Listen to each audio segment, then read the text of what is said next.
સુરતમાં એક ધારા પડી રહેલા વરસાદમાં દબોલી ખાતે હરિદર્શનના ખાડામાં પાણી ભરાતા લોકોને હાલાકી થઈ હતી।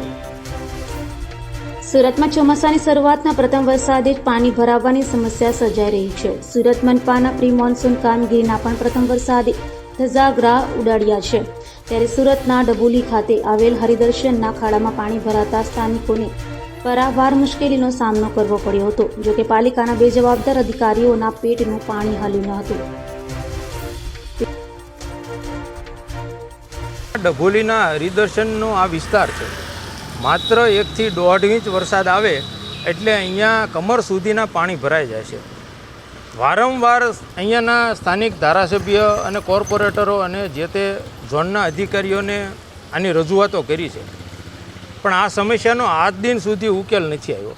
જ્યારે પણ કમર સુધીનું પાણી ભરાય કે ગોઠણ સમાણું પાણી ભરાય એટલે આ વિસ્તારમાં નજીકમાં અહીંયા પણ એક સ્કૂલ આવેલી છે, અહીંયા આગળ એક બીજી પ્રી પ્રાઇમરી સ્કૂલ આવેલી છે, અહીંયા મોટા 3-4 ટ્યુશન ક્લાસીસો પણ આવેલા છે। એટલે વિદ્યાર્થીઓ પોતાનું જે દફતર છે એ યા તો ખંભા ઉપર યા તો માથા ઉપર મૂકીને બિચારા સ્કૂલે અને ટ્યુશને જવા મજબૂર બને છે, યા તો પછી પોતાનું ભણતર પણ બગડે છે।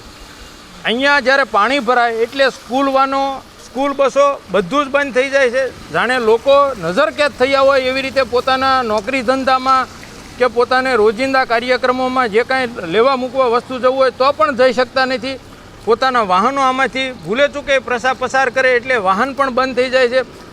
આ સમસ્યાનો ઉકેલ લાવવા માટે વર્ષોથી રજૂઆતો કરી રહ્યા છીએ, પણ આજ દિન સુધી કોઈ ઉકેલ નથી આવતી। કતારગામના ધારાસભ્ય હોય કે કોર્પોરેટર હોય કે ઝોનના અધિકારીઓ હોય એને કતારગામમાં ચાલતા ગેરકાયદેસરના બાંધકામોમાં, પતરાના શેડોની હપ્તાઓમાં, ઉઘરાણીમાં, તોડબાજીમાં એમાં ખૂબ રસ છે, પણ લોકોની જે સમસ્યા છે અને આ વર્ષો જૂની સમસ્યા છે અને એમાં વિદ્યાર્થીઓનું ભણતર પણ બગડી રહ્યો છે, એમાં વૃદ્ધો, મહિલાઓ દરેક હેરાન થઈ રહ્યા છે, પણ એનો સમસ્યાનો કોઈ રસ નથી, એનો કોઈ નિકાલ કે ઉકેલ પણ નથી।